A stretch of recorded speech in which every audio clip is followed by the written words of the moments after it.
you back, calling me with open eyes? What happened to the one you made with all that charm? You say it's gone, you're a long way, that's a shame.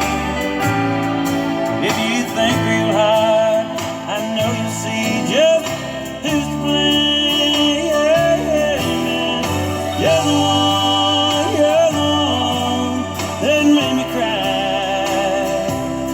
Oh, you're the one that laughed at me, then said goodbye. You're the one that made me blue. So how's it feel now that you're the one it's happening to?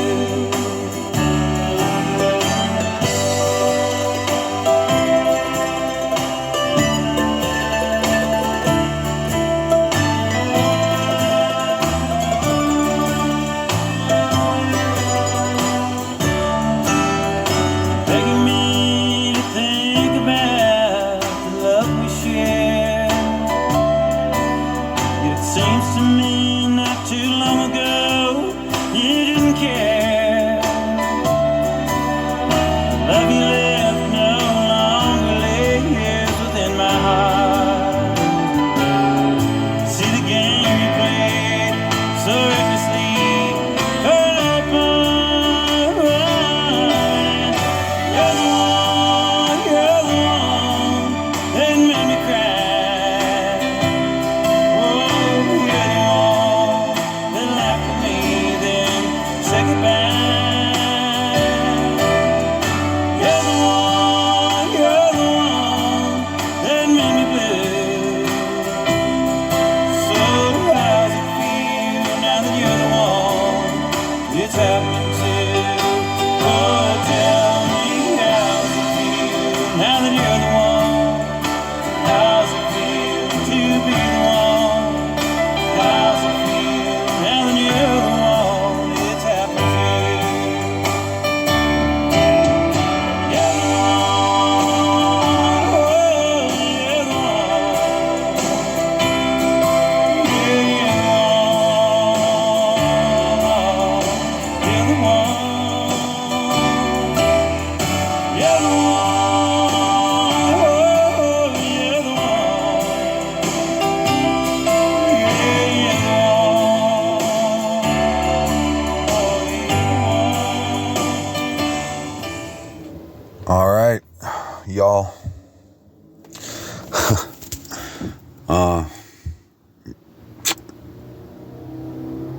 You should know now. You should be able to see now that the Most High's been talking to you. I'm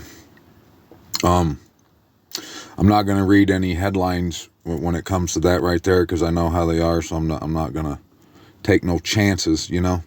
But if you hadn't seen what's going on over there, yeah, I think I mentioned it a little bit last night, but yeah, it's like I said last night, if you can be patient and hold on, and if you can do that, you're going to see the Most High cutting the rug, and you're going to know for sure that he's talking to you, and that everything that we've been saying, you won't be able to prove me wrong. We'll put it that way. And at the end of that video last night, I said I would be back if Abba was willing with even more. What did I say? Twice as much or something? Well, it's pretty safe to say I got twice as much. And let me tell you. I mean, if you already aren't seeing the Most High's handiwork, him doing these things, if you haven't seen that already, and you should, by all means, if you haven't seen it already, you are. I got something to show you that will let you know for sure that what I've been saying is happening, is happening. It'll let you know for sure. You'll have no more doubt. And now, like I've been trying to stress to you guys, I mean, it's, this is about the marriage. It takes someone who loves him. Well, if you, once you watch this video, after tonight, you'll know for sure that if you don't act, it's because you choose the other side. You'll have no choice. If you don't put one foot in front of the other and get on the highway like I've been telling you, like the Most High's been telling you, you'll know that you can't go on, tossing it back and forth, in your head thinking, is this true? Is this not? You'll know it's true. And so if you don't do it, you won't do it. If you don't, it'll be because you choose money, cars, clothes, whatever. That's what's going to happen. So let's go. I got a lot, like I said, to show you. So, okay, I'm going to go right here first. So, there's so much to talk about. So, the mission, or the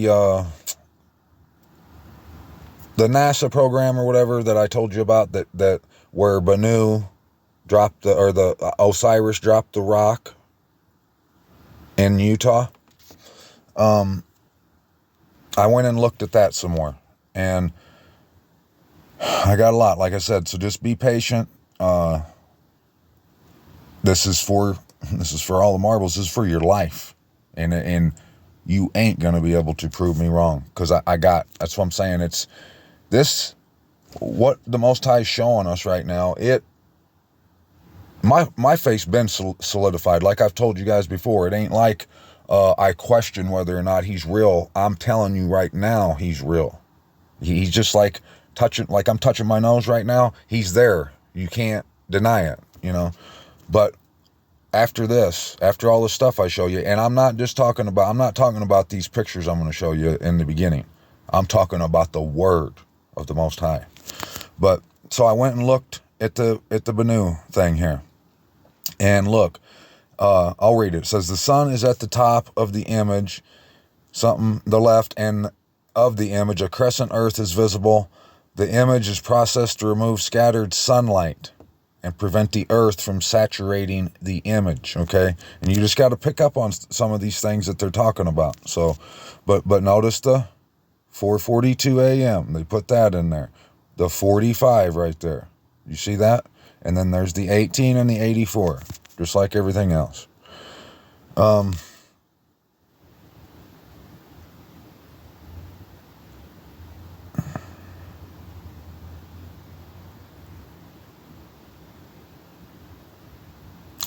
NASA's OSIRIS-REx collected its sample of asteroid Bennu in October 2020. Since that time, we've been eagerly waiting the material's delivery to Earth, when it can be scrutinized rigorously in laboratories in different nations. And just remember that, scrutinized.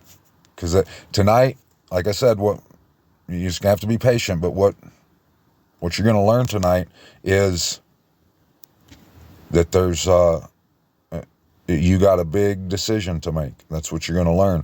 And if you're ready to do what's right, you should be thrilled to death to do that. Like I said, I got so much, so I got to just take my time here. So,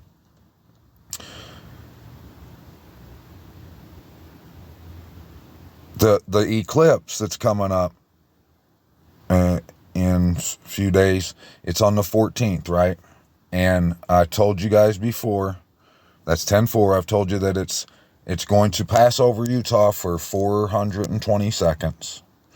When they ran that alarm the other day on the 4th, it was at 1,420 hours, okay? And right here, this is an article about...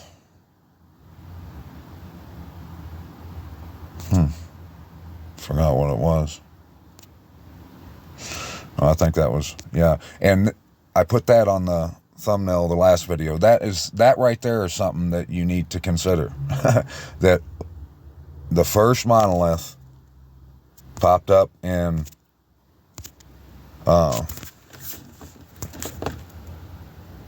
Utah back when it happened, and it was on a date. I showed you the dates last time.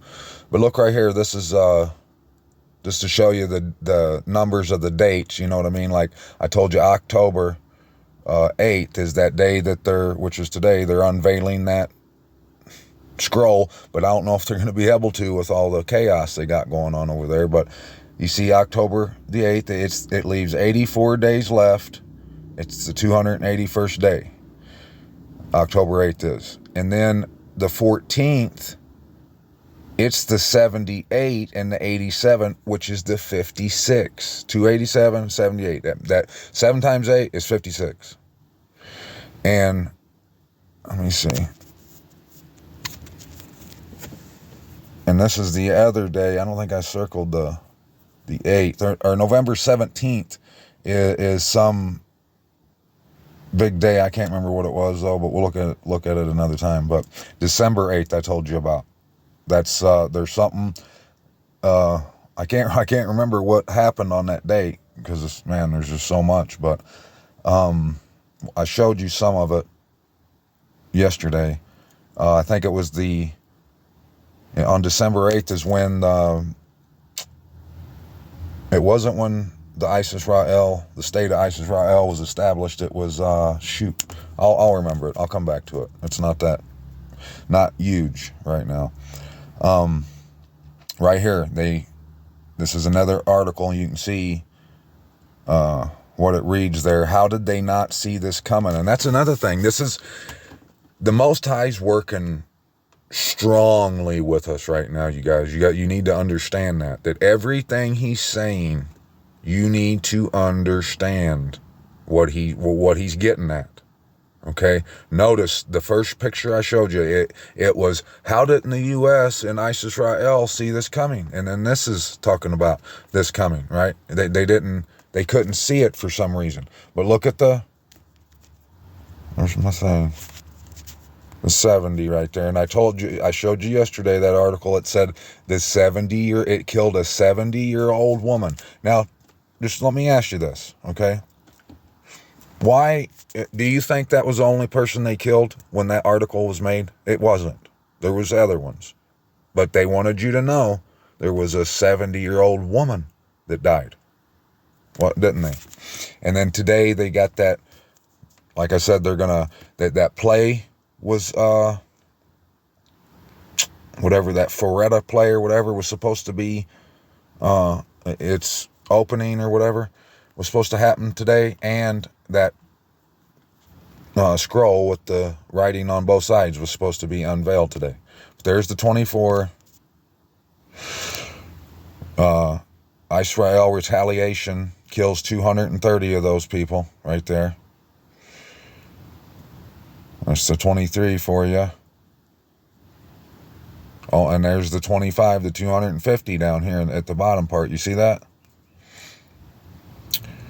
At least 232 people. And then in the 1600, that you just got to know how they're not simple either. And neither is Abba. Like, I've been saying, this is a treasure hunt. And, this is him working out,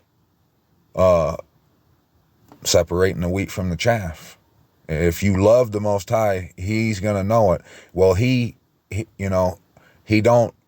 sometimes he makes you work for it. You got to work for it. In that 1600, I've seen it. I wouldn't say this if I didn't know for a fact. I've seen this so many times. That just means 8. It means 800, 88. That's what that means, because 8 and 8 is 1600.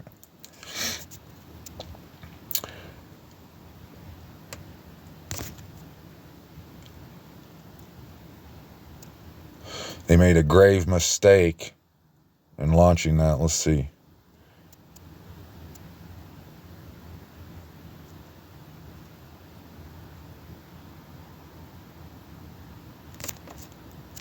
There's some reason that I took that one. I can't remember.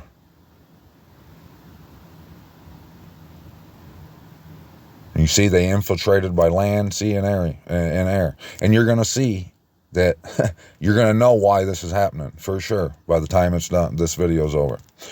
We've decided to say enough is enough. And that's something that Trump says all the time in that Illuminati card game when it shows the picture of Trump, and this was made back in like the 80s. He's saying enough is enough. And that's just like the 88. Enough is enough. It's just, and it's more symbology and or symbolism for what is going on here. This is the day of the greatest battle to end the last occupation on earth. You see that? Okay. This is, let me see. Right here. 32 of those guys have been killed in the previous attacks, or were killed in the previous attacks.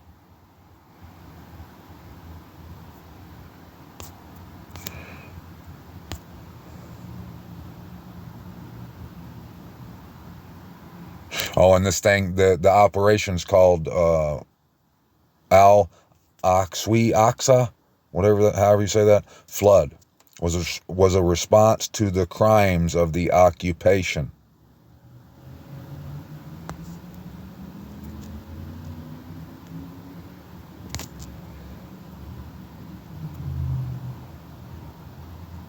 We are on the verge of a great victory and a clear conquest on the Gaza front. Enough is enough. I just showed you that picture. But you can see here, there's Ashkelon again. I'm letting you see that good and plenty.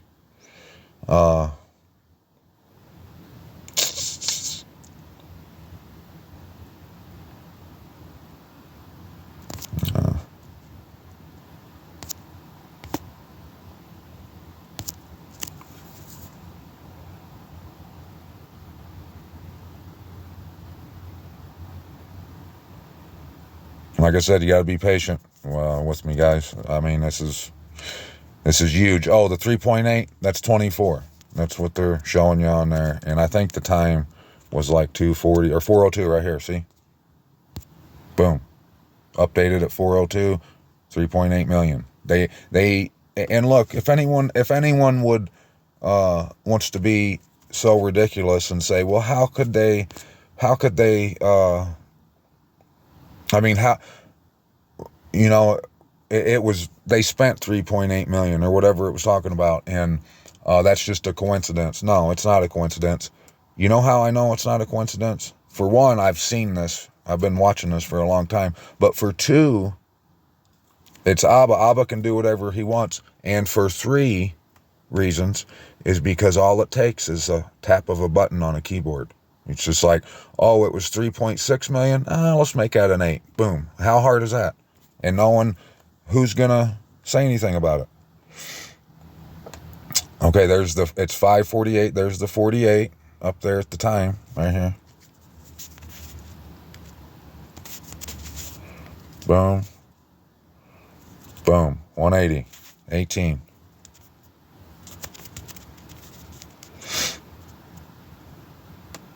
And I mean, every article, damn near, it's in every one. And this is, and then every article that you find those numbers, they got a message. They're telling you a message too. It's like, right here, let me show you. This is talking about a great cataclysm that happened on Earth, and it was the planet's largest mass extinction.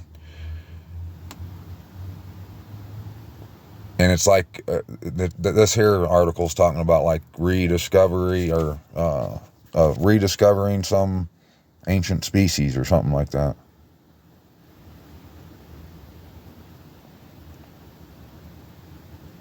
Oh, right here, the bottom part. They noted that the fossil site had been submerged by fluctuating water levels of Lake Powell. And this is in southern Utah, guys. This was just come out today, and it was saying that that they found some new discovery down in Utah. These extremely rare fossils are one of the more important fossil vertebrate discoveries in the United States this year. But down here at the bottom it says, the site had been submerged by fluctuating water levels. And those guys were only able to find the fossils this spring before annual snowmelt filled the lake, but had a short window of 120 days to recover. And that could just totally be a coincidence, you know? Right? Sure. And like I said, I'm just showing you some of this stuff just so you can see more that the stuff they're talking about. What I got for you, though, just hold on. It's going to take me a few minutes to get there. If you want to be solidified, don't touch that dial. But you can see right here, 25s again, 250. There's the 1,400 wounded down here at the bottom. You see that? And we'll see.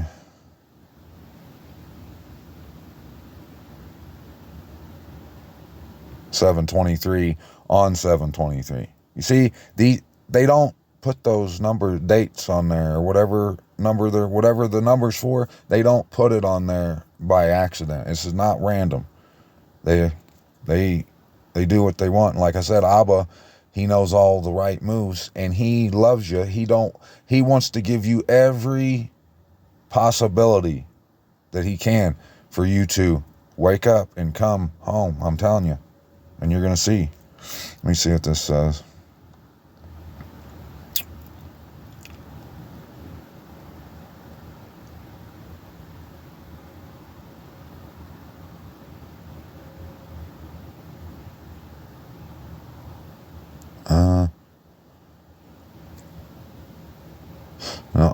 Down here it says that they predict, well, we already know that.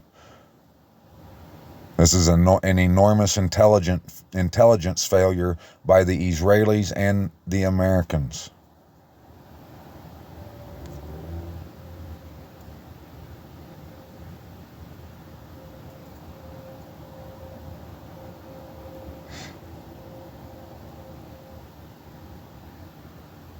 Right here.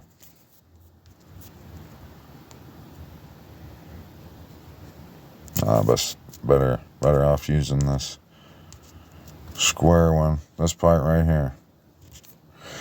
They're probably dead in the water now. Yeah. And if you read that article, I'm not going to read it all to you, but check it out. Up here, Biden says the world is watching. Yes, he is. And here's more Ashkelon news. And you see this, the 65 over here, which is the 56. Boom.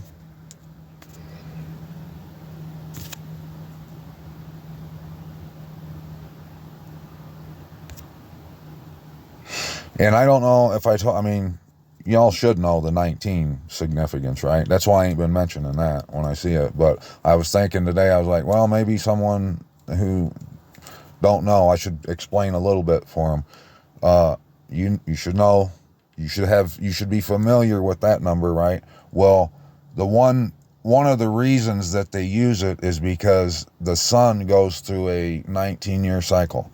And, you know, these guys love their stars and their sun and everything. So that's probably one of the reasons that they use it. But there's the 56 again. And down here's the 25 again. Oh, and this article here is significant because remember in the Word Abba's been telling, when he's talking about the guys that he's slapping around, he's going to slap around into oblivion. He keeps mentioning how they dwell in the caves and in the clefts of the rock and stuff.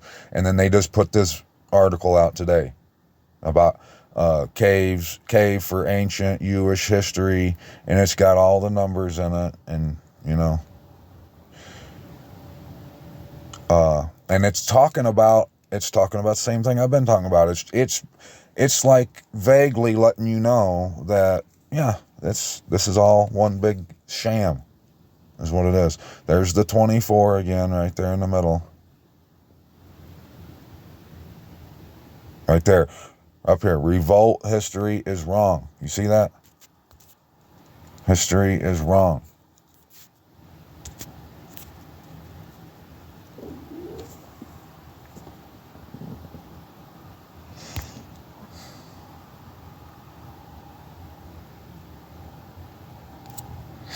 Oh, there's something right here I want to show you. I've saved so many I can't remember which one's which right now, but oh man, there was something I thought. Oh well. Look, it was what they had found in this cave was a shabby gown, child's undergarment. You see that? And he's been telling us that the earth's gonna the earth will wear out like a garment, lift the skirt, all that stuff.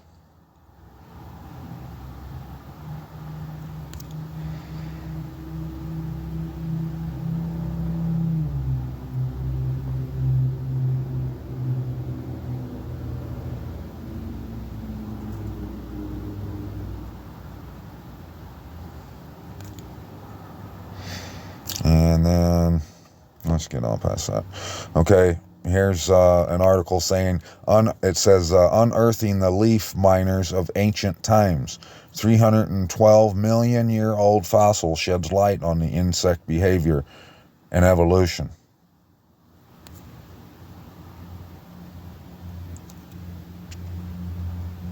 And you know, I mean, they know exactly how many million years it's been, you know, right? I mean, that's believable. And it's been approximately 70 million years earlier than believed. Man, these guys are so smart, I swear. And then, here's this article I found that says, rare cuckoo creature not seen locally in 65 years found in Canada, officials say. But it's by the Miami Herald. I don't understand. But notice the highway in the picture. Notice the time. You see it? Are you still believing that this is just all coincidence? And like I said, towards the end of these pictures I'm going to show you, you're going to realize why it is they're doing this. It's going to tell you why you see all these numbers. And you can finally say, well, he ain't crazy. You can finally say that today. Maybe. Okay. 81 years ago, a single Japanese, this was out a week ago, I guess, which would be, let's say the 8th, would have been like on the 1st, I think. But I noticed some interesting things in here. Oh, in April of 42. The plan was to bomb the vast forest of America's Northwest in retaliation for April 18th, 1942. The Doolittle raid in Tokyo.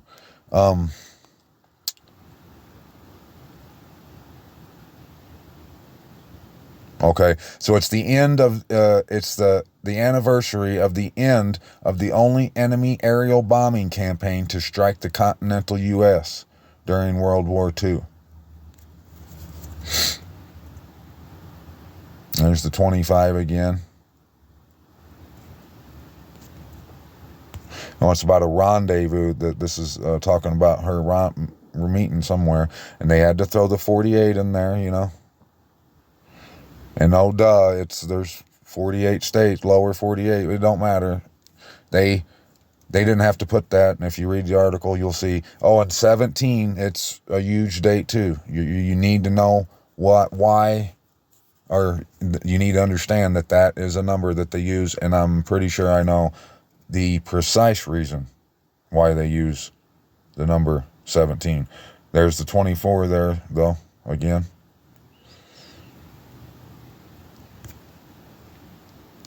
The sword and the tree, right here. And notice the 400 years. That should, you should know what that is signaling, the 400 years. But look, and as an act of contrition and friendship, Fujita offered the most sincere apology that he could think of. He surrendered his family's 400-year-old samurai sword to city officials. Oops.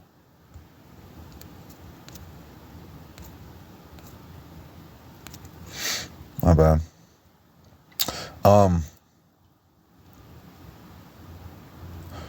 Something about using the sword down there. Okay, right here. This is some kind of someone talking about this Japanese stuff in this article. He says, this is his quote, "Why stop with Fujita? Why not assemble the ashes of Judas Iscariot, the corpse of Attila the Hun, and then a shovel full of dirt from the spot where Hitler died?" Whatever that's about. Okay, so I've been telling you about the Hexagram 56. I'm going to go take you and show you that here in just a second. But this here is a NASA Space Shuttle Discovery. But in short, it was STS-56. And it launched on the 4th of April, 48. And 1993 is... I think it was 40, yeah, no, not 40. Was it 40? No, not, oh my gosh, not 45 years ago. What the heck am I thinking? Not 45 years ago. It was, shoot, I had it.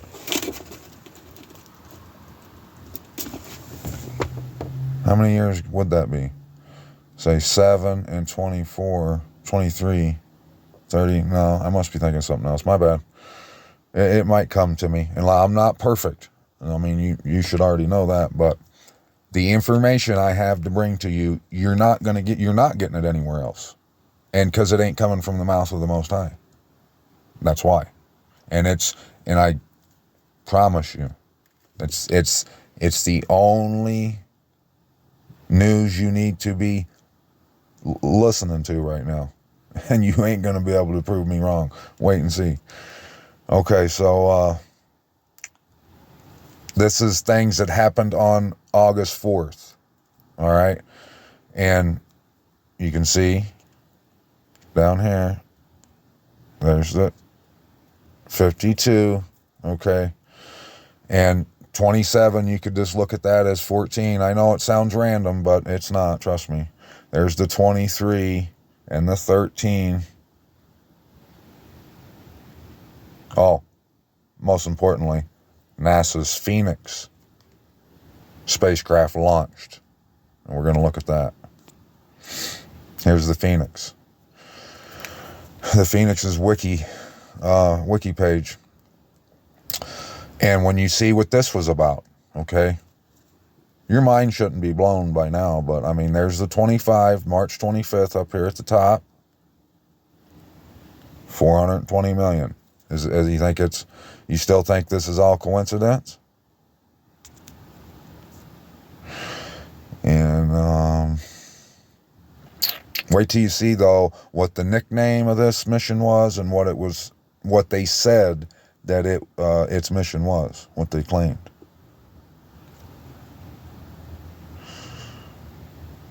End of mission was declared on 24. That's pretty significant. Let's see.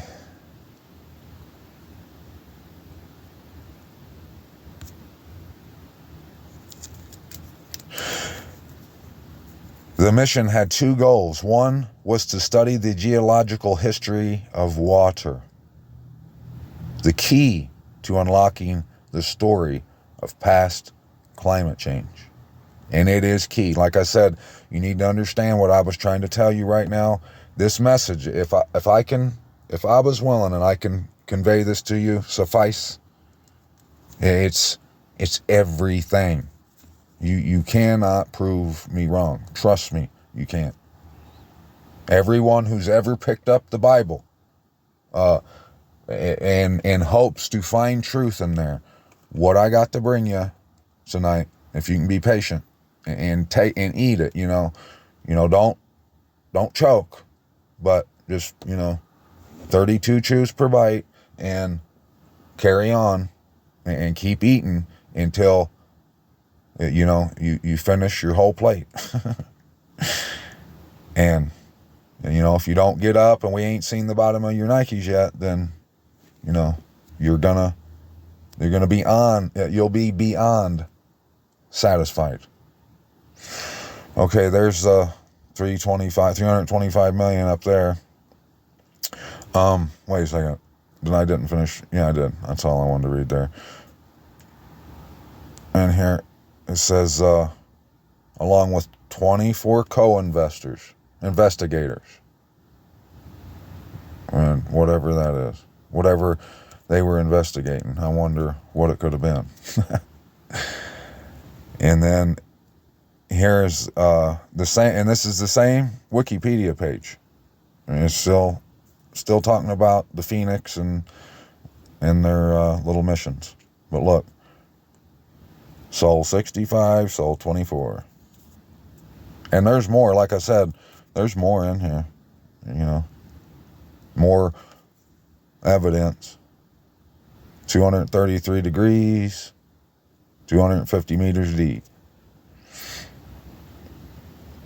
And the budget was 700 million. That's speaking of the 70 years. And this is big right here. Boom.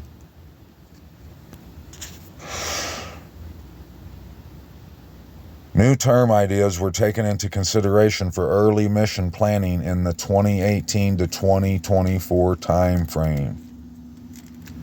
Why do you think they would that would be their time frame? Any ideas, guys? Yeah.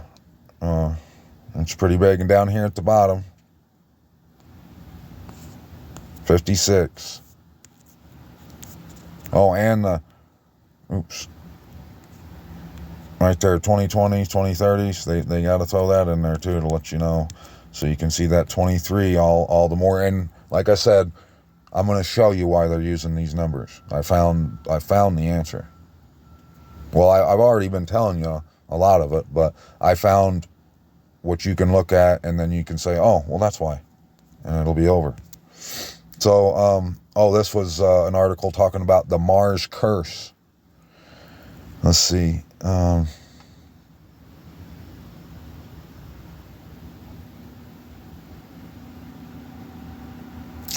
Galactic goal. I don't know what that is. Mars triangle, or the Mars triangle real. Excuse me.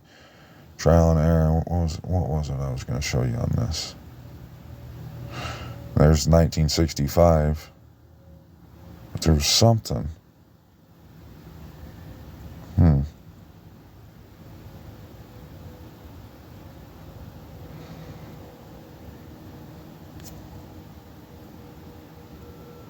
That's the same one.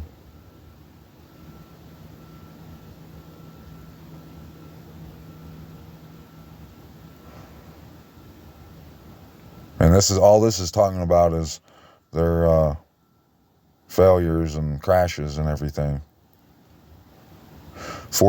looking over the past 48 years of Mars exploration, it makes for sad reading. A failed mission here, a lost mission there.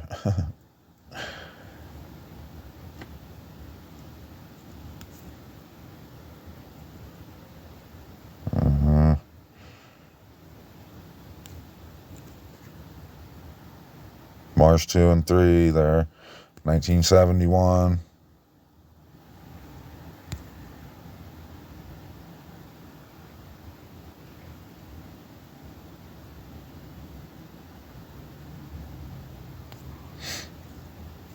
Okay, this is things that happened. What was this? Yeah, on the 4th of August, which is the 8/4. 8/4, August is the 8th month, and the 4th date, that's 8/4. And I told you that if the calculations I made, I think it was in the last video. If you go 2,300 days from April 8th of 2018, I think that's the day I said, you end up on August 4th of 2024. And,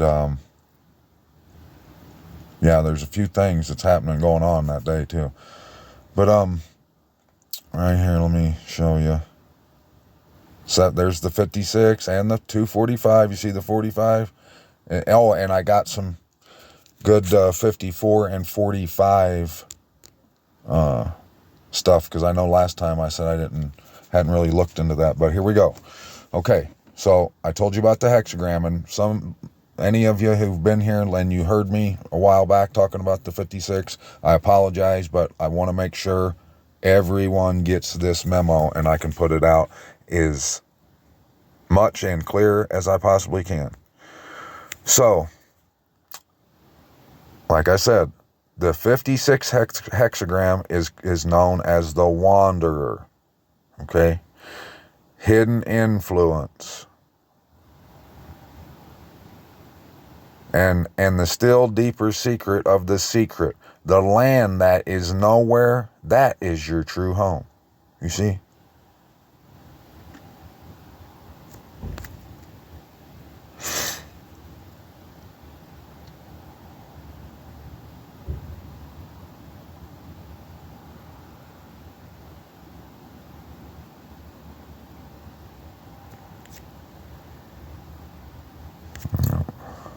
Wait.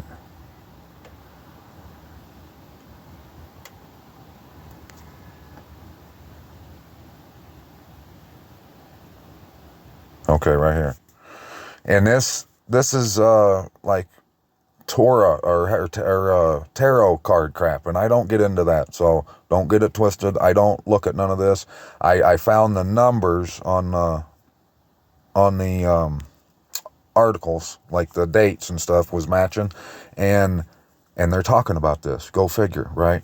But notice, I want to tell you this before I show you this, so you know for sure why I'm looking at these things. I want to know, you know, what their little symbols mean and everything. But when you see that they know what's going on, you'll know that it's a script, just like I've been saying. All these things that you see going on, it's a script. But most importantly, like I've said, Abba is the one does it all, right? Well, the enemy is in Abba's hand. So the enemy does their little sick and twisted, perverted mimicking of Abba with everything he does. And that's how these guys know all this stuff. So before I show you this, just so you know, this ain't some kind of magical happening. It's just, you know. And like I said, Abba, he's in charge ultimately. But down here, it is time for an adventure. Let me see. I'm going to start right here somewhere. It's time for an adventure. Taking the road less traveled or leaving the ordinary behind is the only way to invigorate your sense of discovery. Wandering or traveling is an opportunity to examine the baggage you carry with you. Perhaps it is time to lighten your load. You may be changing residence or careers, and an open mind attitude will serve you well as the approach changes.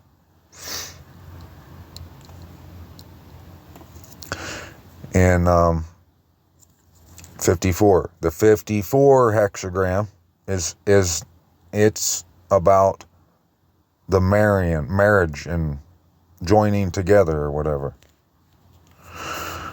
And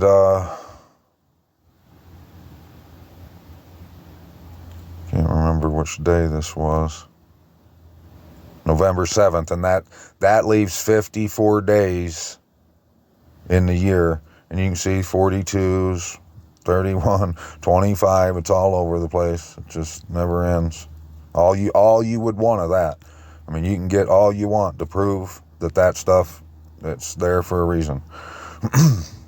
Here's NASA. This is the mission again too that dropped the rock out in Utah. NASA's OSIRIS-REx asteroid sample curation steps closer to final reveal.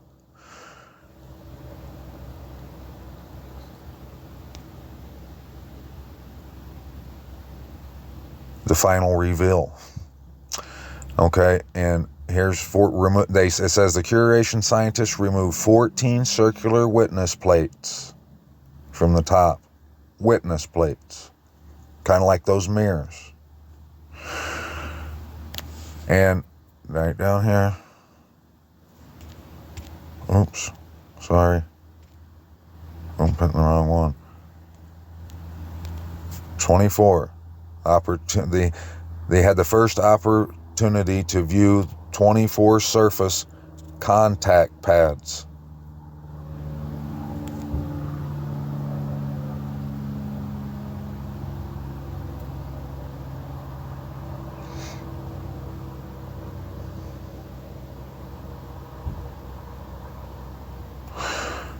This article right here come out on on the 11th of October at 11 a.m. And I don't know if you're familiar with the 111, 1111 stuff or whatever, but it just, I think that they use it to let people, it's a signal to let people know that something's about to happen, like a major change is coming.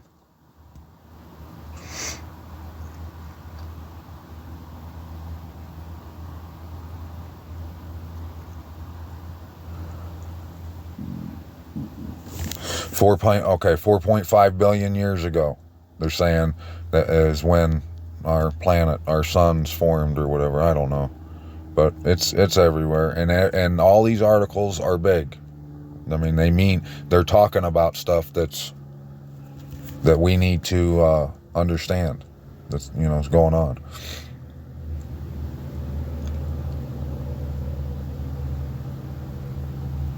They dropped it in the Utah desert. I mean, really? There's really a coincidence that they dropped it in the Utah desert. The monolith was in Utah. The eclipse is going over top of Utah. The 420 seconds, all this stuff. It never ends.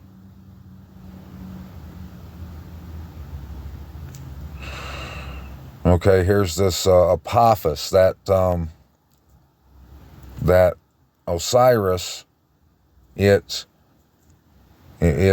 in the same program as this. It has something in its program. Apophis is, it's another asteroid. That's right. It's another asteroid that Osiris, I guess, went and supposedly landed on and rode it around for a while. But you see the 42 right there, and that 37, they use that number a lot too. I really don't know why, but they do. But these other numbers, I'm getting them down. But Apophis, it's okay right here. Apophis would pass through the keyhole. Let me start back up here. This possibility kept it at level 1 on the Torino Impact Hazard Scale until August 6, 2006, when the probability that Apophis would pass through the keyhole was determined to be very small, and Apophis's rating on the Torino scale was lowered to 0. So, in this, like I said, it was talking about Apophis in that article where they dropped the rock in the Utah desert. And like I said, this Apophis' story, if you go look at it in the Greek mythology, it's something to do with short window of time. Like a small window. Okay. So the discovery date of that was in 2004. And I don't know what that alternative designations is, but it's got the 24 on it. Right up here. Just, all you want. There's the 56 right there. You see it? You think it's not a coincidence? I'm telling you right now, it ain't. All right, here's some of the Greek mythology or the ancient Egyptian mythology, and this is why it's important to understand what's going on here. Okay, is when first discovered, the object received, and this is still talking about Apophis, the object received the provisional designation 2004 MN4, and early news and scientific articles naturally referred to it by that name. It referred to it by that name. Once its orbit was sufficiently well calculated, it received permanent number 99942 on the 24th of June. And receiving a permanent number made it eligible for naming by its discoverers, and they chose the name Apophis. Apophis is the Greek name of Apep, an enemy of the ancient Egyptian sun god Ra. He is the uncreator, an evil serpent that dwells in the eternal darkness of the Duat, whatever that means. Tries to swallow Ra during his nightly passage. You see, they know what Abba's doing. They probably knew all this was going to come this year and everything, well, like they do every year, and they just make their own little sick, twisted stories up about it, is what it is. But you can see when Abba speaks something, it's time precise and highly calculated, strategically placed.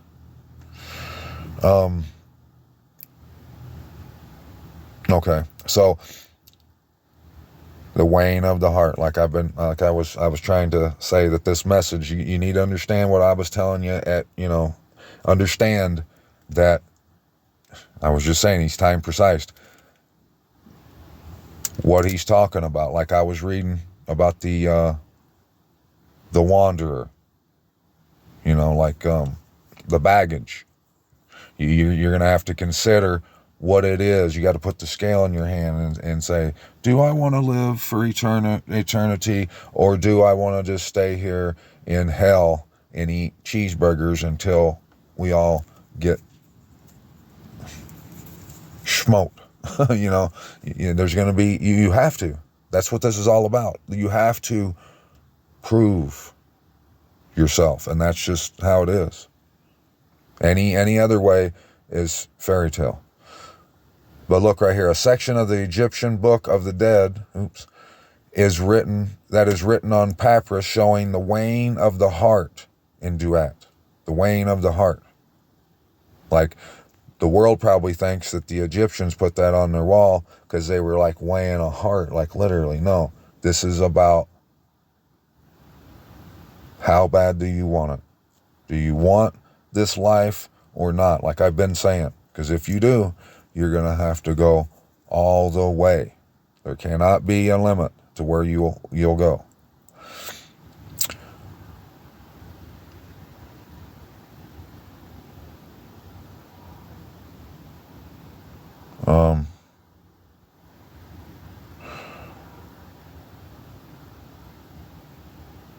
Okay, right here at the bottom of that top part that I was just reading, in the Duat, where Anubis, we've been reading about Anubis, can be seen on the far right. The scales are shown with the feather balance, and Ammon awaits hearts that she must devour.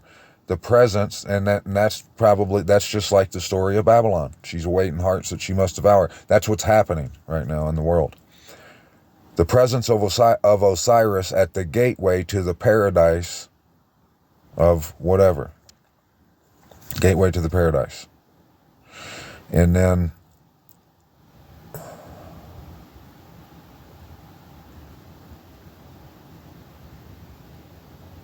this subterranean realm, the Duat, is described as being filled with threatening beings, traps, and snares with which the deceased must contend. The spells in the coffin text allow the deceased to protect themselves against these dangers and dying a second death.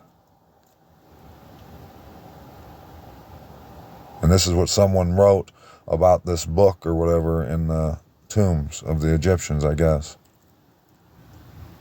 I shall say, this is what one of those texts reads. That's how it reads. I shall sail rightly in my bark. I am Lord of eternity in the crossing of the sky. the crossing of the sky. I am not afraid in my limbs, for who and hike overthrow me, that evil being. I shall see light land, I shall dwell in it. See, they knew. All these guys, they knew what was coming. They knew how this all went down. They knew it, because they're the ones, they're hiding it. They've been hiding it from you, all this truth. So they know. But they put it in here. And like I said, Abba, he probably makes them do it. And maybe they know, like, it's a rule of engagement, and they just try to be as creative with it as possible. Maybe that's what happens. I don't know. Okay, this here says, it's the bottom of what I was just reading. For I am that Ak who passes by the guards. I am equipped and effective in opening his portal. For any persons who knows this spell, he will be like Re in the eastern sky, like Osiris in the netherworld. He will go down to the circle of fire without the flame touching him ever. So you should know what that's talking about, the circle of fire. The word tells us that it's all the heat's going to be around Jerusalem. The wine press is trodden outside the city. Wherever you are, if you come here, where I am, it's the only place of protection. Okay, and the Book of Two Ways. That all that what I just read was inside the Book of Two Ways, or it was related somehow. And now here's a little bit, I think, about of the Book of Two Ways, which is it talks about the underworld, the duat, dualism. It's the same thing. Oops. The Book of Two Ways is a precursor to the New Kingdom books of the underworld. The two ways depicted are the land and water routes. There you go. Separated by a lake of fire.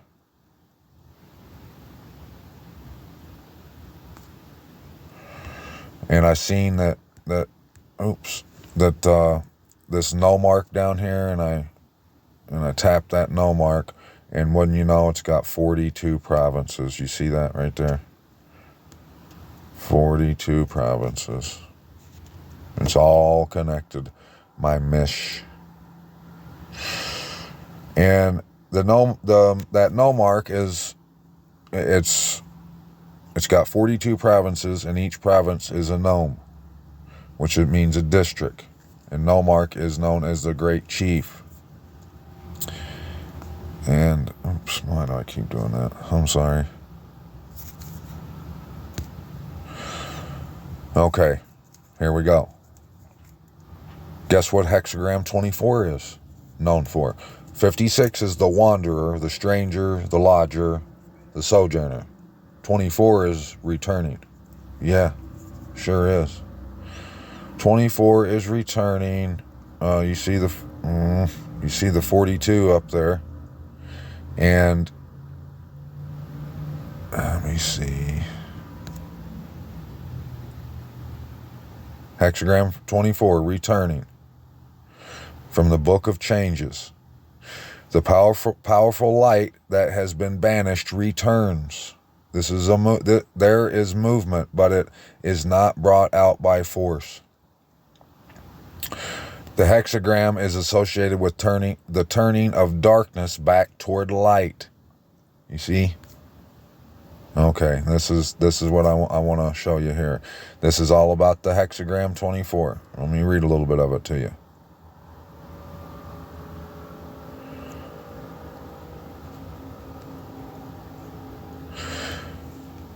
Everything returns to normal, but now it is just the beginning. The darkness recedes gradually, and day comes after the winter solstice.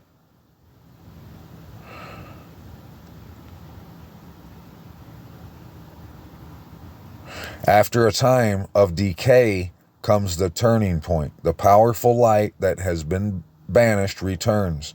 There is movement, but it is not brought out by force.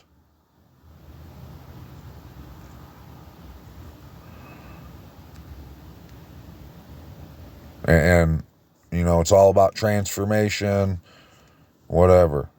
The image down here, right here towards the bottom. Or no, actually, before I get to that, I want to read some more of this where it says judgment underneath this judgment section. It says all movements are accomplished in 6 stages, and the 7th brings return. Thus, the winter solstice, with which the decline of the year begins, comes in the 7th month after the summer solstice.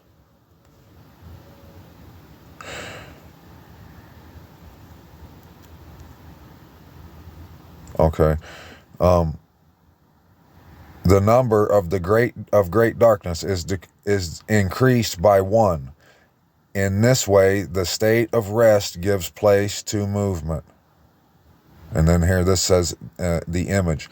The winter solstice has always been celebrated in China at the resting time of the year, a custom that survives in the time of rest observed at the new year. And it's symbolized by thunder. Every time you hear, a lot of times when Abba's saying that he speaks from his throne or whatever, it says, I heard lightnings and thunders and a earthquake. On that, in iPet Goat 2, when it shows the picture on the wall, it says Psalms 23, there's a lightning bolt in front of it.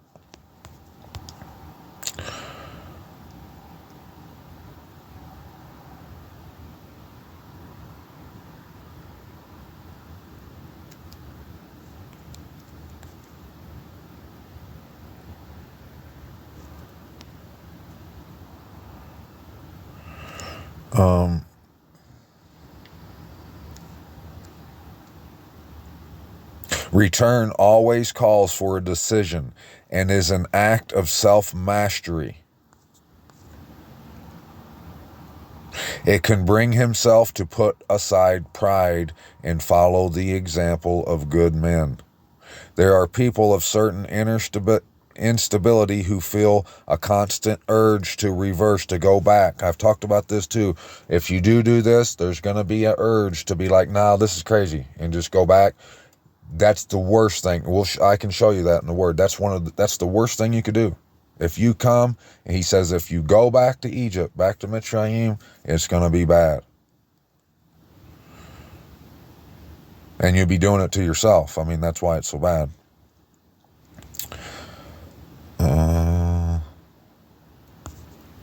Okay.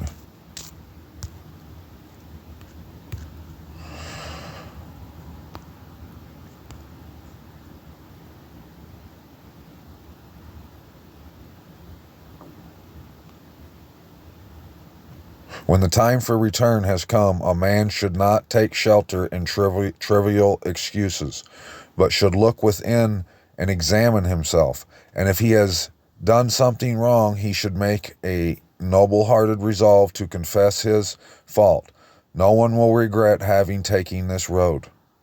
If a man, and the highway, you're not going to regret it, like I've told you. I mean, it's the ultimate proving mechanism. Whether you love him, it proves you can prove to yourself, do I really need the world? Can I break free from these chains? Do I really want to?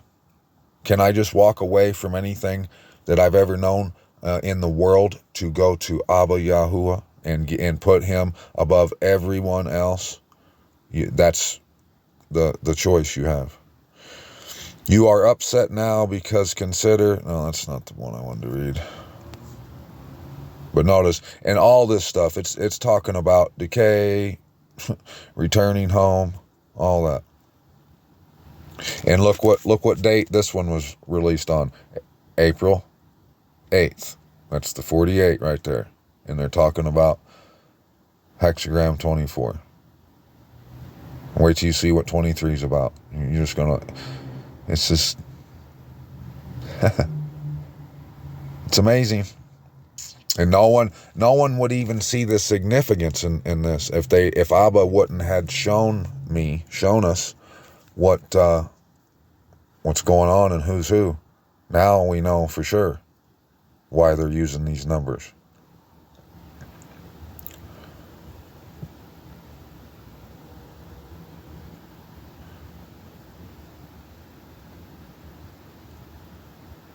To go, while the line moving backward is to come. From the perspective of the image and the sequence, the masculine line 6, whatever, survived. No, that's not the one I wanted to look at. And they made this YouTube video, and maybe it was coincident that it was about the 23rd hexagram, but it was released on the 4th of August. Yeah, and look what it's called. It's called the unauthentic. The unauthentic. The oracle may use this hexagram to indicate that it is referring to a situation that is ending or has passed. Hexagram 23, disintegration. Yep, disintegration. Now we know why that 9/23 date was so important. It's why, all this 23 stuff you see, that's what it is. And it represents splitting apart, the symbol of falling or flame, peeling off, decay, stripping away, deterioration, collapse, fracturing, tearing, unraveling, ruin.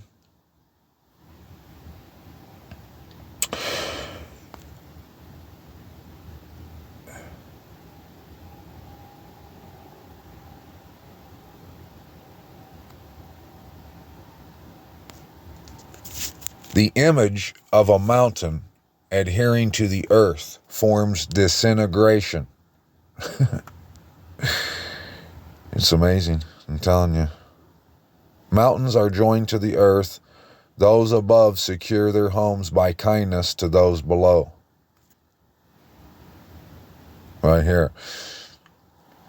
The first line, magnetic, shows one overturning the couch by injuring its legs. The injury will go on to the destruction of all firm correctness. The leg of the bed is splitting. He starts the peeling off at the foot of the bed. And how many times we've been reading in the Word that the couch is going to be too short, the bed's going to be too short. He's going to be sticking out. You're going to be seeing him.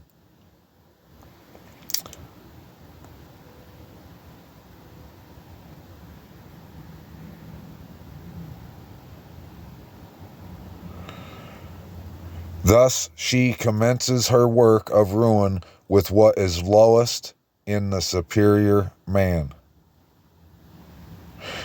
The leg of the bed is split in order to destroy those below.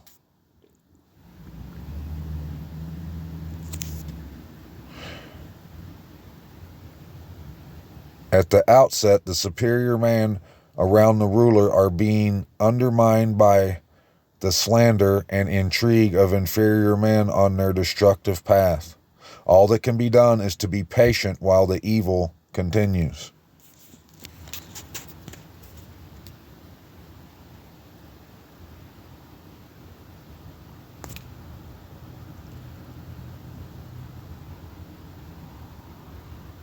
And I've been telling you that image of the beast, and it is, I mean, just think about it. It's been a magnet. It's been a toilet bowl. And it just, anyone who, whether they're saying it or not, if anyone is about the world, they gravitate to it.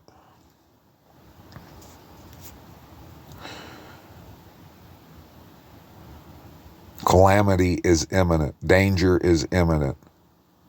The bed has been overthrown. The person of the occupant is at the mercy of the destroyers. Yep. Okay. Down here, the fifth line, magnetic, shows its subject leading on the others like a string of fishes, in obtaining for them the favor that lights on the inmates of the palace. I mean, are you catching this?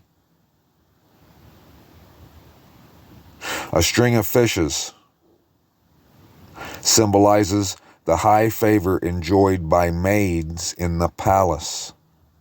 Everything is favorable.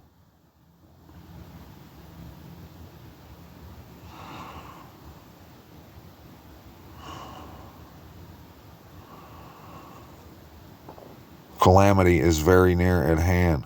This is a serious and whatever, close to terrible misfortune.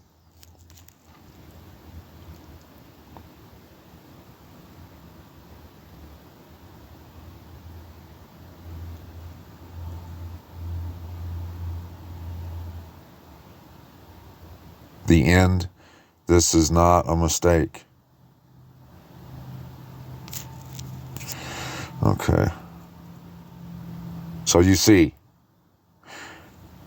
number 23, the reason it's on those dates, it's because, and they call it, it's known as the day of disintegration.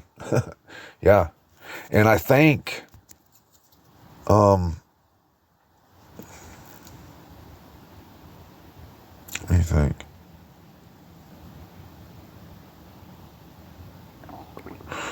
I don't remember what day or what day was the ended on the 23. I forgot. 23 days left. December 8th. That's right. Yeah, because there's 31. Yeah, December 8th, and there's a lot of stuff that's going to happen on the December 8th, on the date December 8th. And I was just trying to remember what it was a few minutes ago on that one still shot. It was something happened on that day. I don't remember, but that's the day leaving 23 days left. And so, that's the day that those those powers are going to be handed to the WHO. Yes, that's what it was.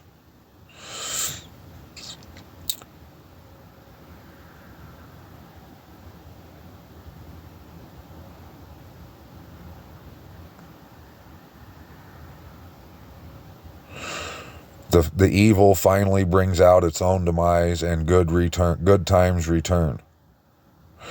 The man acquires fresh vigor, and the sovereign is strengthened by public support.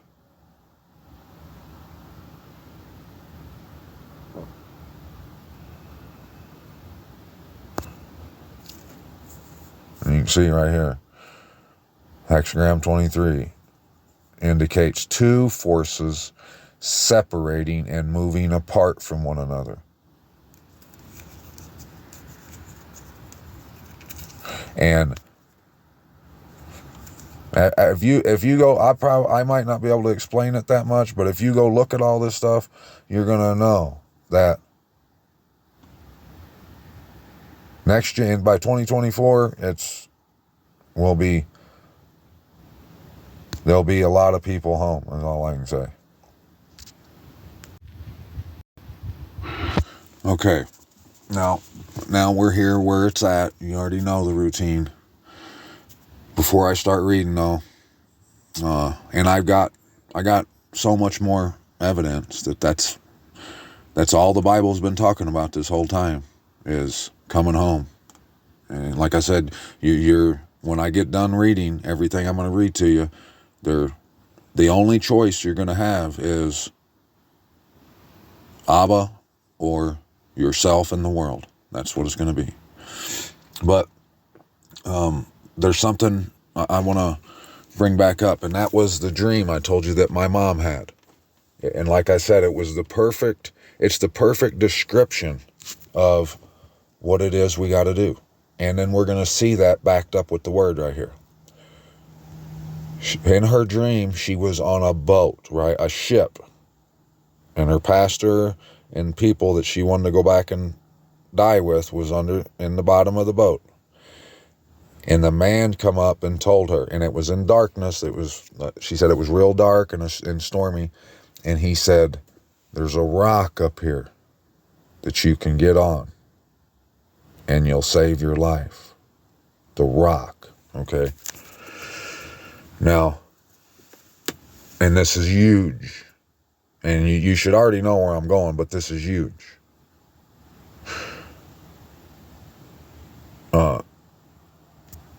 We know who the rock is, right? We know that the word, the Messiah, Messiah said, a wise man builds his house upon a rock. So he was trying to tell her in her dream, if she would ever realize this, I mean, I pray that she does, but if she does, she'll know that the church, the people down in the church, she's going to crash and burn, sticking it out with them, because, and even if they are teaching the truth, it's not about that. It's all of us, our foundation needs to be on the rock. We need to drink from the waters, from the fountain of life. You know what I mean? So the reason that we are here today where we are is because we have done that. We followed the stream, and our foundation is the rock. If a picture, if that dream could show you what I've done, I mean, I can only speak for myself. I got out on that rock and I let the boat and everyone else go. That's what we have to do. We can't rely on man to give us the way home. The key to Daoud is in the word. So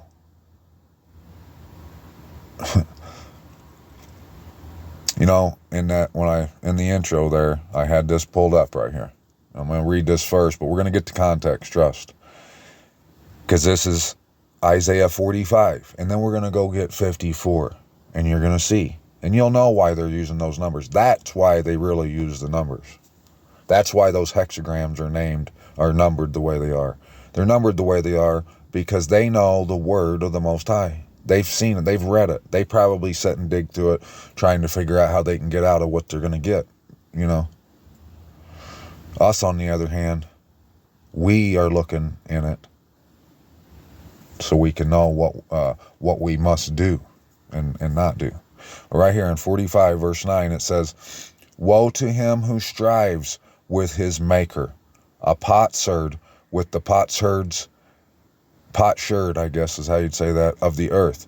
Does clay say to him who forms it, what are you making? Or your handiwork say he has no hands?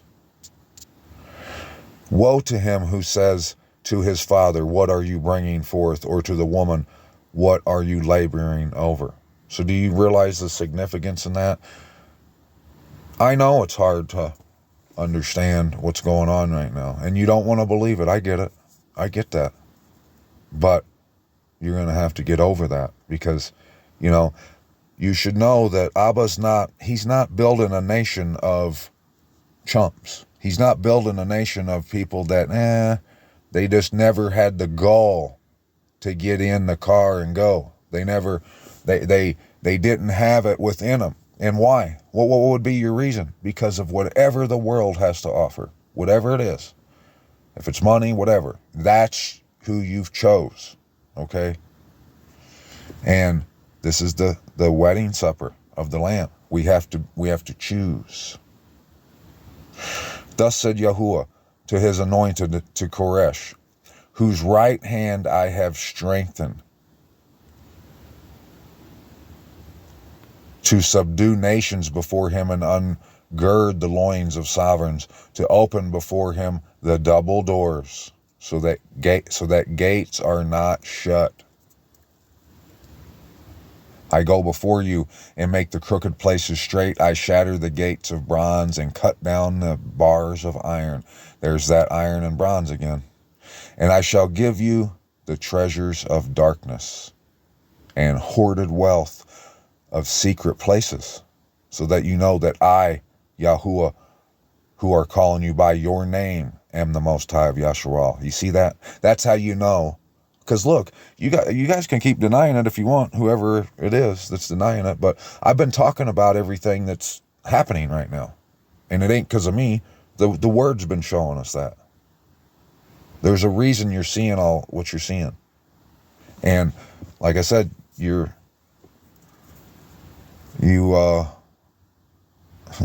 choice is narrowed down. You got one, one choice to make. Do I stay or do I go? For the sake of Jacob, my servant, and of Yasharal, my chosen, I also call you by your name. I give you a title, though you have not known me. I am Yahuwah, and there is none else. There is no Most High besides me. I gird you, though you have not known me, so that they know from the rising of the sun to its setting, there is none but me. I am Yahuwah, and there is none else. Forming light and creating darkness, making peace and creating evil. I, Yahuwah, do all these. Rain down, O heavens, from above, and let clouds pour down righteousness. Let the earth open, let them bring forth deliverance. Let righteousness spring up together. I, Yahuwah, have created it. And I just read that to you. I mean, like I said, it's hard to, but this is where your faith, your childlike faith comes in. You just have to trust the process. It does seem crazy, but that's that kind of thinking is what the world is best known for. They only can see what the material. They're not willing to go look for the truth because they don't believe it's real. They think this is all a game. Thus said Yahuwah, the set apart one in Yasharal and his maker. Do you ask me about my sons? You ask my sons what is to come, and about the work of my hands, do you command me? I have made the earth, and I have and created man on it. I, my hands, have stretched out the heavens, and all their host I have commanded. I have stirred him up in righteousness, and all his ways I make straight. He builds my city and lets my exiles go, not for price nor reward, declares Yahuwah of hosts. Thus said Yahuwah, the labor of Egypt, Mitzrayim, and merchandise of Cush and Sebanites, men of size, come over to you, and they are yours. They walk behind you, they come over in chains, and they bow down to you. They make supplication to you, saying, indeed, the Most High is in you, and there is none else, no mighty one. That's what you guys need to be doing right now. You need to understand where this message I've been trying to bring is coming from. Truly, you are the Most High who hide yourself. The Most High of Yasharal, Savior. They shall be put to shame and even be humiliated, all of them. The makers of idols shall go away together in humiliation. Yasharal shall be saved by Yahuwah with an everlasting deliverance. You are not to be ashamed nor hurt forever and ever. For thus said Yahuwah, creator of the heavens, he is the Most High, former of earth and its maker, he established it.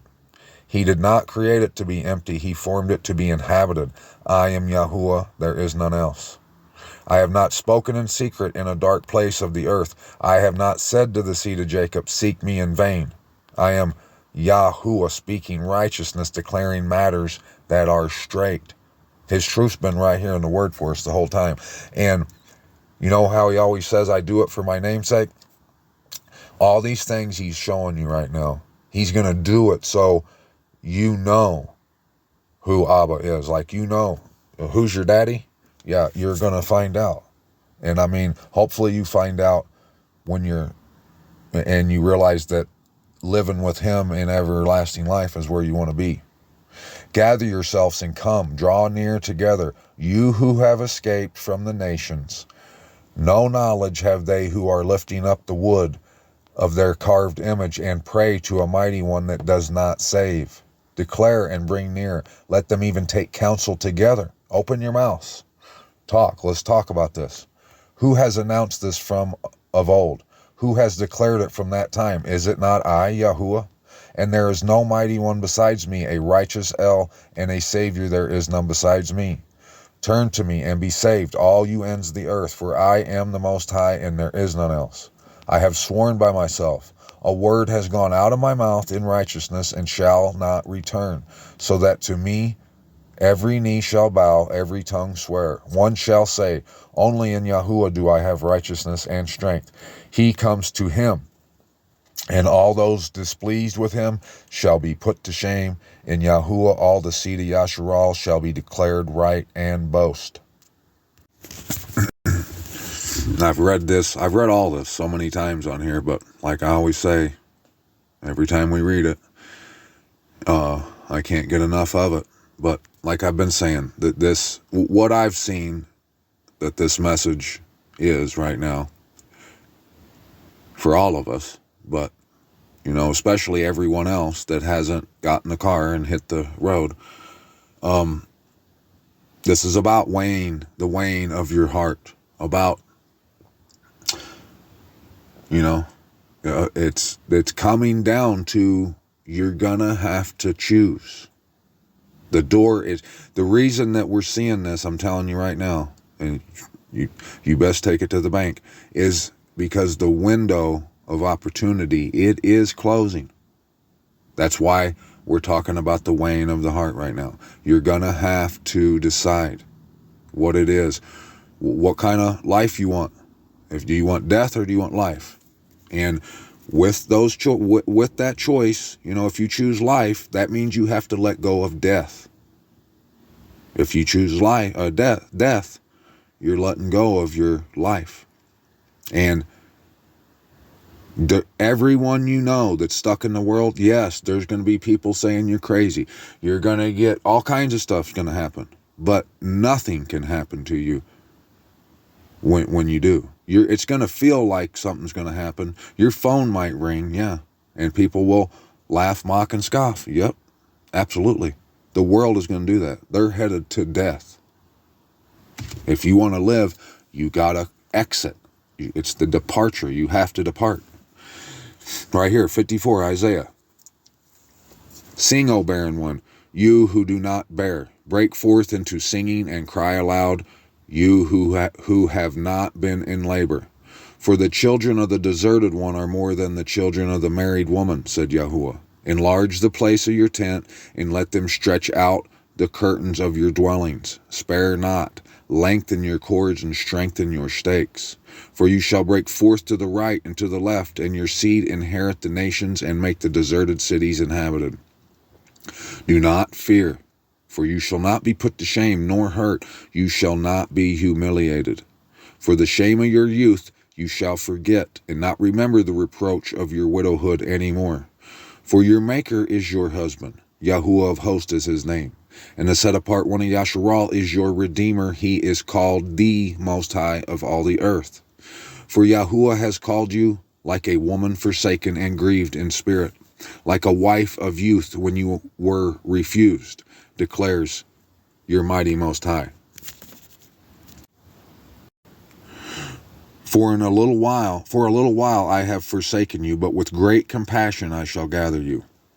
In an overflow of wrath I hid my face from you for a moment, but with everlasting loving commitment, baby, I shall have compassion on you, said Yahuwah your Redeemer. For this is the waters of Noah to me, and that I have sworn the waters of Noah would never again cover the earth. So I have sworn not to be wroth with you, nor to rebuke you. And that reminds me, in Revelations, when the angel's coming down and he puts his 1 foot on the land and 1 foot on the sea, and it's all about this, but that right there, it says he has a rainbow on his head, and that's why, because this is here's your sign. It's a sign to tell you to come home. And we'll read it not tonight, but I'm sure we'll get it. For though the mountains be removed and the hills be shaken, my loving commitment is not removed from you, nor is my covenant of peace shaken, said Yahuwah, who has compassion on you. O you afflicted one, tossed with the storm and not comforted. See, I am setting your stones in antimony, I can't say that word, antimony, and shall lay your foundations with sapphires, and shall make your battlements of rubies, your gates of crystal, and all your walls of precious stones. And all your children taught by Yahuwah, and the peace of your children great. In righteousness you shall be established, far from oppression. For you shall not fear, and far from ruin, for it does not come near you. See, they shall indeed assemble, but not because of me. Whoever shall assemble against you falls for your sake. See, I myself have created the blacksmith, who blows the coals in the fire. who brings forth an instrument of his work, and I have created the waster to destroy. You see? And you see, everyone, I've said this before, everyone who always quotes verse 17 right here, they got no idea who that was even talking about. This is talking about for us who will get on the road and go to come home.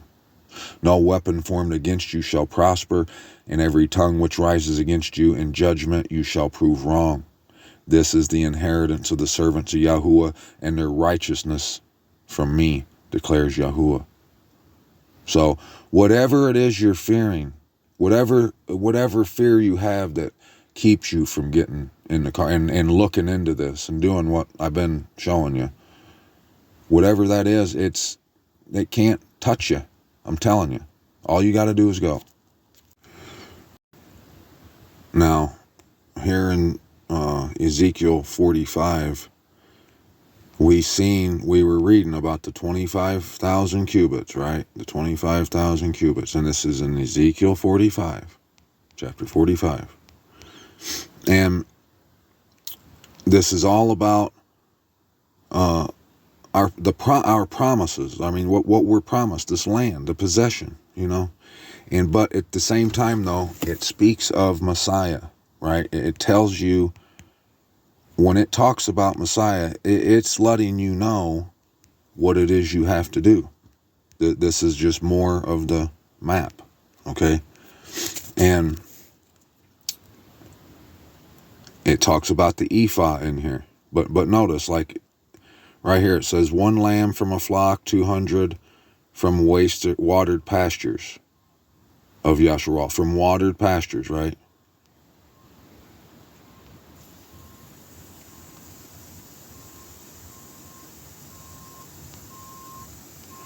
Notice right here, and do the same on the 7th of the new moon, for anyone who makes a mistake or is foolish. Verse 21 right here. In the first month, on the 14th day of the new moon, you have the Passah. That's why we're seeing all this 14 stuff. That's why this eclipse is coming on the 14th. And because that's the day the Passah is supposed to happen, on the first month. So in April. And what did I show you? That April 4th April 8th is 48. And that's the day that, there's so many dates. That's the day that that it ended. The 70 years ended on that date. And then, and then goes 6 years forward. That gets us to right here, right? And we've just been reading, in 6 days you work and prepare, on the 7th day you rest. So coming up, our window is shrinking, guys. I'm telling you right now, it's getting small. On that day, the prince shall prepare for himself and for all the people of the land a bull or sin offering. But notice here in the next chapter, I think it's in the next one. And the prince shall enter by way of the porch. So this is what we've been known this, that the Messiah said, no one comes to the Father except through me. You got to eat all the lamb to get here. So you ain't going to see the gate. You're not coming to the gate unless you hop on the word, the truth. And that's why over here it says, and look, there was water flowing from under the threshold of the house toward the east. We read this. But notice in this one part down here I was reading this morning, and I wanted to talk about, it's in 48, that's right, and it's the last chapter. And ain't this weird too, for anyone that remembers, when I read through Ezekiel like 6-7 months ago, something happened, I can't remember what it was, but I only made it to like chapter 45. It was like 44 or 45, one of them two. And I kept saying that I wanted to get the last 3 or 4 chapters. And if you notice what it's talking about here in this part right here, down here, I guess.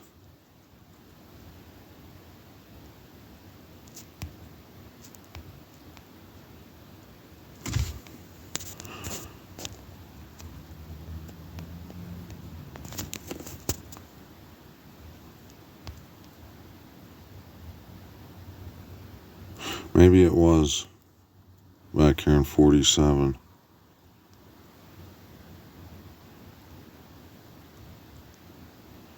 Yeah, okay. Yeah. Like right here, verse 3, it says, as the man, and this is the Messiah, as the man went out to the east with the line in his hand, he measured 1,000 cubits, and he made me pass over into water to the ankles. And so we got a little bit of truth at one stage of this. And then the next stage, he says, and he measured 1,000 and made me pass over into water to the knees. And then water to the loins. And he measured 1,000, a stream that I was unable to pass over, for the water had risen, water to swim, a stream that is not passed over. And he said to me, Son of man, have you seen this? And he led me and brought me back to the bank of the stream. When I returned, then look, along the bank of the stream were very many trees on one side and the other. And he said to me, these waters are flowing toward the eastern country and go into the Araba, or whatever. So, and right here, this is big right here. And it shall be that every swarming creature, wherever the stream goes, shall live. And there shall be very many fish, for these waters shall go there, and they are healed. And wherever the stream flows, all shall live. Mishpachah, just tell me right now. Answer this question. Is there anyone anywhere else you can go to hear what we're talking about right now? I'm pretty sure there ain't. And if there is, I mean, hallelujah, but I'm being realistic. Like, I'm trying to think if I could think of anyone who knows this stuff, and no one will listen. No one's wanted to hear any of this. Like all things that the Most High talks about. But, that's why I'm on here. Eventually, the Most High, he's built for endurance. He's going to get the job done. But what you're hearing, I might not be able to put it out the best. I'm not the greatest at doing these sort of things. But the truth has been revealed to me, and it's coming out the other end of on your phone or whatever you're watching this on. You need to act. You need to understand that the truth is the only way you're going to live. If you think you're going up into a rapture, go find it in the Word and come back and show me. You ain't gonna. You think you're gonna bring as much evidence as what I've been bringing to show you that ain't what happens? You're not going to be able to. The whole Bible talks about what we're talking about. And it shall be that fishermen stand along it from En Gedi to En Elaquim, or whatever, being places for spreading their nets. Its swamps and marshes shall not be healed. They shall be given over to salt. You see, there's a lot of people. Imagine how many people laugh at this, and this is the truth. This is the border by which you inherit the land. You ain't gonna, if you ain't, the border, what separates the people from inheriting the land? The truth. They don't want to go over to the truth.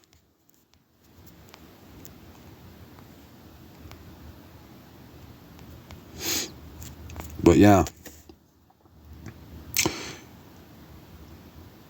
So in this, I was reading about the ephah measure, and I remembered that's what it said in Zechariah. So I found a couple other places that I want to show you, and that's in hold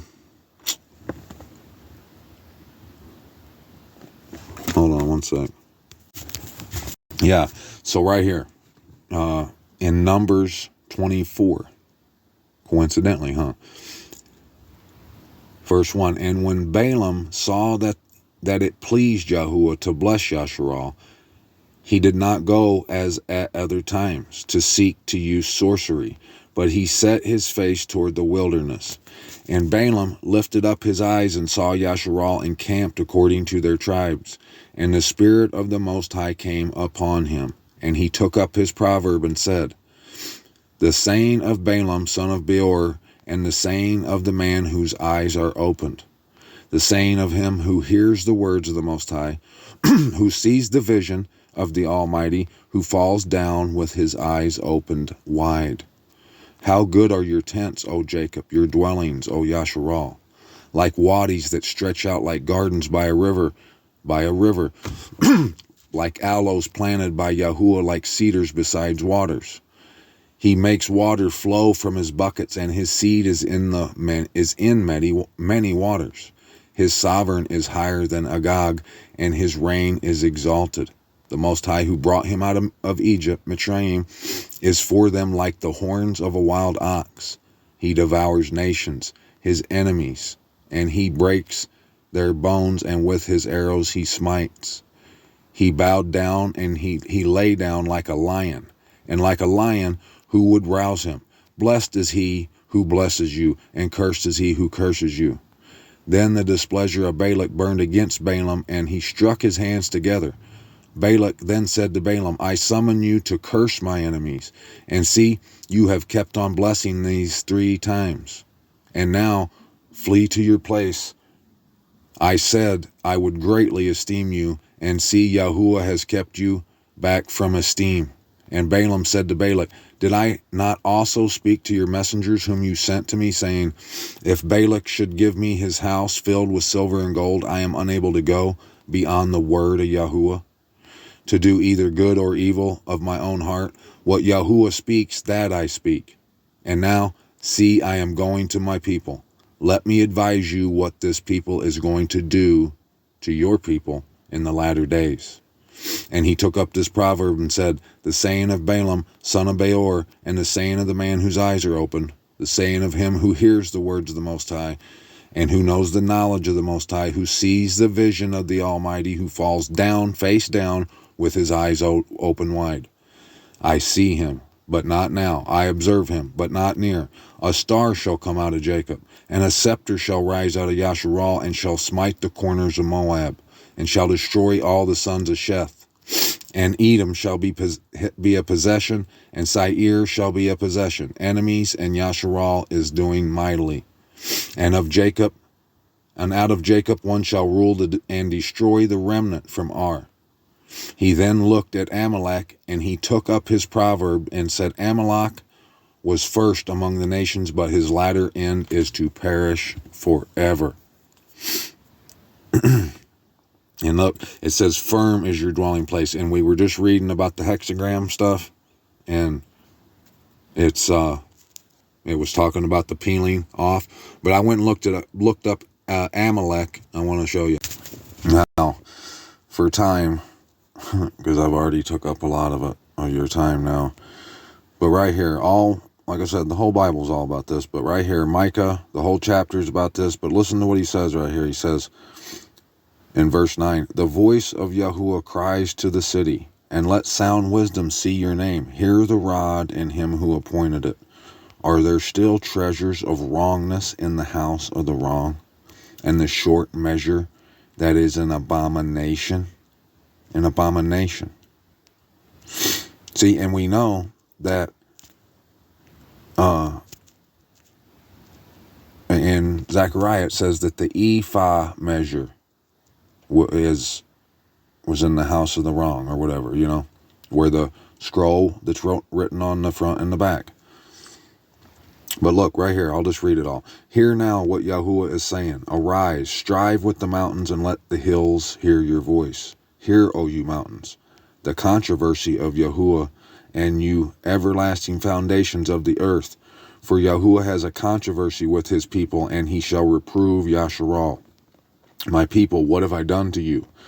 How have I wearied you? Answer me. For I brought you up from the land of Egypt, and ransomed you from the house of bondage, and I sent Moses, Aaron, and Miriam before you. My people, remember, please, what Balak, sovereign of Moab, counseled, and what Balaam, son of Beor, answered him. Just what I just read. With what shall I come before Yahuwah? Bow myself before the Most High. I shall come before him with ascending offerings, with calves a year old. Is Yahuwah pleased with thousands of rams and 10,000 silvers of oil, or rivers of oil. This is, I declare to you, O man, what is good, and what does Yahuwah require of you but to do right, and to love, and to loving commitment, and to walk humbly with your Most High.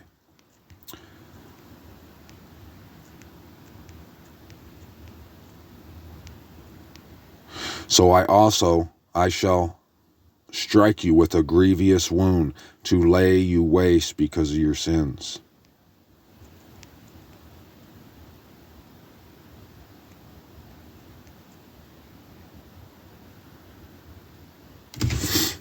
Now, that Omri and the house of Ahab, that is that place over there.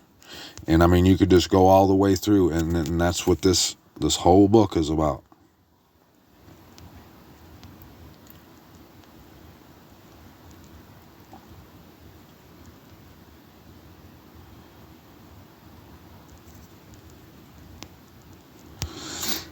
The best of them is like a prickly plant. The most straight is sharper than a thorn hedge. The day of your watchman and your punishment has come. Now is their confusion.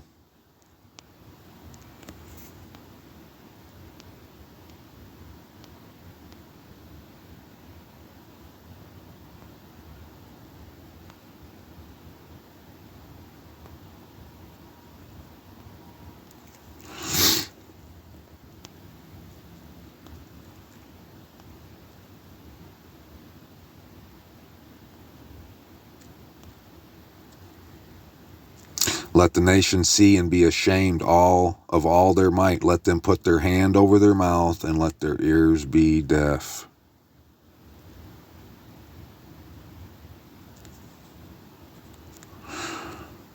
Who is a mighty one like you, taking away crookedness and passing over the transgression of the remnant of his inheritance? He shall not retain his wrath forever, for he himself delights in loving commitment.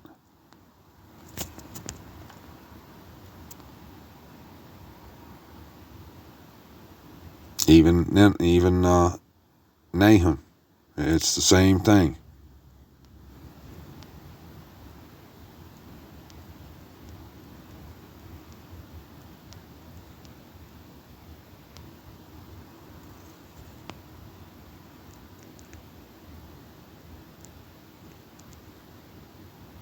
Though they are as entangled thorns, and as drunkards with their drink, they shall be consumed like stubble thoroughly dried.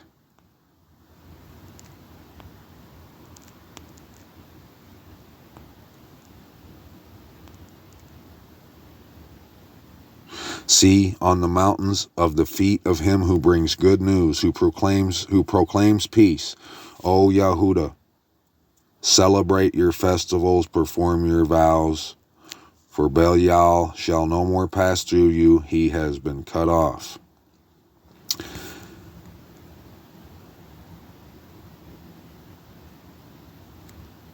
For I shall turn back the splendor of Jacob like the splendor of Yasharal, for the emptiers have emptied them out and ruined their vine branches. Vine branches.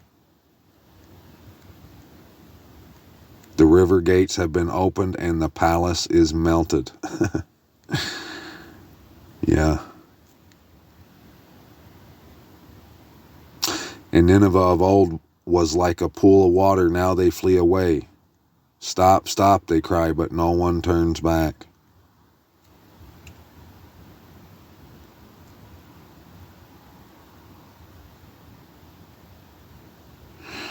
And I shall cut off your prey from the earth, and no longer is the voice of your messengers heard. Woe to the city of blood, all of it. It is a lie, filled with plunder. The prey is not lacking. Galloping horses, see there? Chariots, mounted horsemen with the bright sword, glittering spear, many wounded, a mass of dead bodies, no end of the corpses. They stumble over the corpses. Because of the many whorings of the well-favored whore, the mistress of sorceries, who sells nations by her whorings and clans by her sorceries. Lift up your skirts over your face, and shall show the nations your nakedness. And I shall cast abominations upon you, and treat you as foolish, and make a spectacle of you. And it shall be that all who see you flee from you, and say, Nineveh is laid waste. And this ain't talking about Nineveh. This is talking about who you should know it's talking about.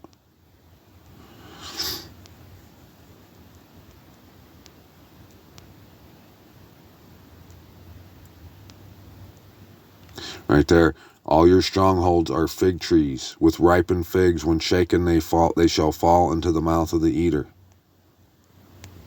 The gates of your land shall be open wide to your enemies.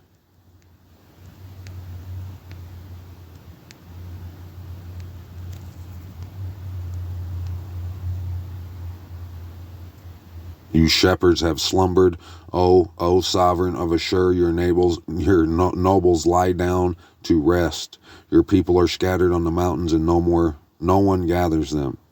Your injury has no healing. Your wound is grievous. That's that mark of the beast. That's exactly what that is.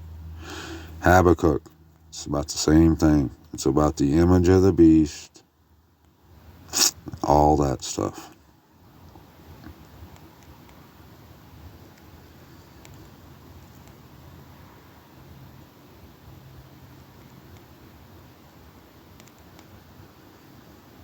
You whose eyes are too clean to see evil.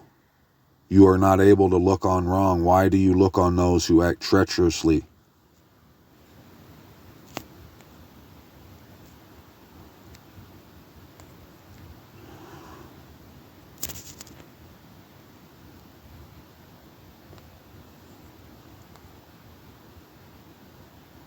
Write the vision and inscribe it on tablets, so that he who reads it runs. For the vision is yet for an appointed time. An appointed time, see? And it speaks of the end.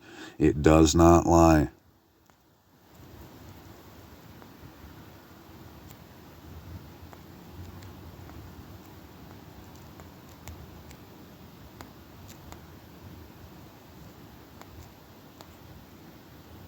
Woe to him who builds a town by blood and establishes a city by unrighteousness.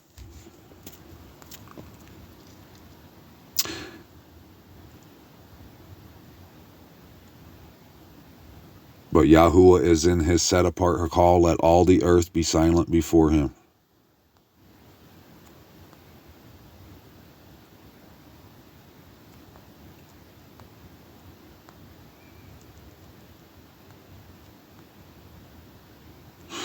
And the brightness is as the light he has raised from his hand, and there his power is hidden.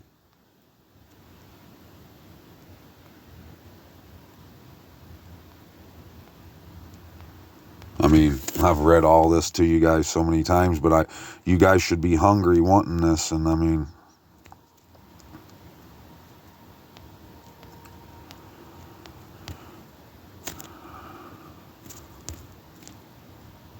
Zephaniah, same thing. Let's look at Zephaniah 2, I think it is. Yeah. A day, gather together, O nation without shame, before the law gives birth. The day shall pass on like chaff, burning before the burning wrath of Yahuwah comes upon you. That means it's going to come upon you quick. And then there's going to come a time where you ain't going to have, like I said, the window's going to be shut.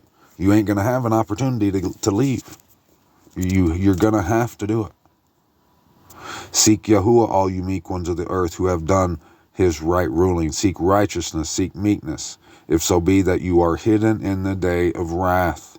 We just read that, and here's Ashkelon, laid waste. Laid waste. And, I would say that, you guys should have already been, you should already be considering it. But once you see that, you should definitely know it's time to go.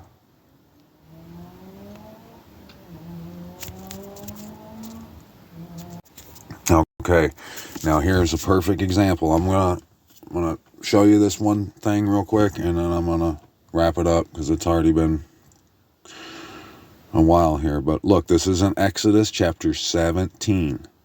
Okay. When did all this start? In 17. Look, they're on their journey from the wilderness of sin. Okay. And there was no water for the people to drink. Therefore the people strove with Moshe, saying, "Give us water to drink," like Babs from that movie. And Moses said to them, "Why do you strive with me? Why do you try Yahuwah?" And the people thirsted there for water.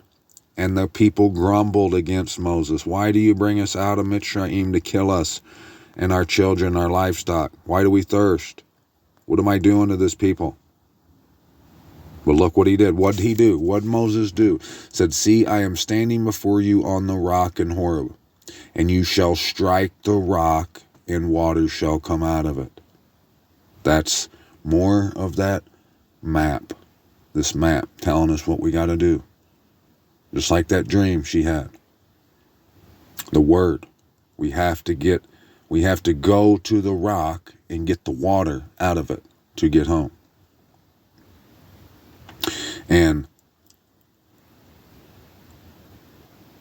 But in this chapter 17, it's all people wanting to fight and argue. They really don't want to go. But where does 24 take you to? Chapter 24. What happens in 24? "Come up to Yahuwah, you and Aaron, 70 of the elders, and you shall bow yourself from a distance." What happened here in 24, if you don't know? They came to the slaughter place and the covenant right here. And he took the book of the covenant and read in the hearing of the people. And they said that, and all that the people said, "All that Yahuwah has spoken we shall do and obey." And they made the covenant right there. You see?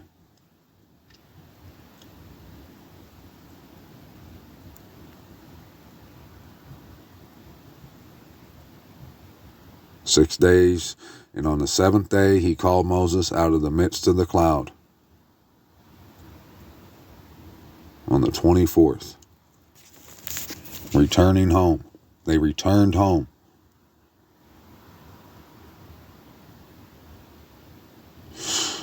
I hope you're searching. I hope that you've seen all this truth. And when you see the smoke from that place, you should be halfway here by the time that happens. But that's on you. I can't tell you what to do, but all I can do is I can keep trying. I can keep showing you the things the Most High is showing me. And I didn't even go show you Psalms 45. Let me show you that real quick. Where are we at? Right here. 45. "My heart is overflowing with a goodly work. I address my works to the sovereign. My tongue is the pen of a speedy writer. You are more handsome than the sons of men. Favor has been poured upon your lips. Therefore the Most High has blessed you forever. Gird your sword upon your thigh, O mighty one, your excellency and your splendor, and ride prosperously in your splendor on the matter of truth and humility, righteousness, and let your right hand lead you to awesome matters." You see? "Your arrows are sharp in the heart of the sovereign's enemies. Peoples fall under you. Your throne, O my Most High, is forever and ever. The scepter of your reign is a scepter of straightness."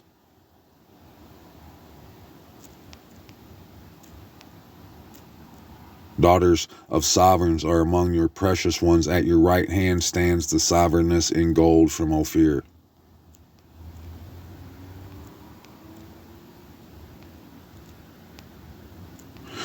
"The daughter of the sovereign is all esteemed within the palace. Her dress is embroidered with gold." They enter the sovereign's palace. They are brought with gladness and rejoicing.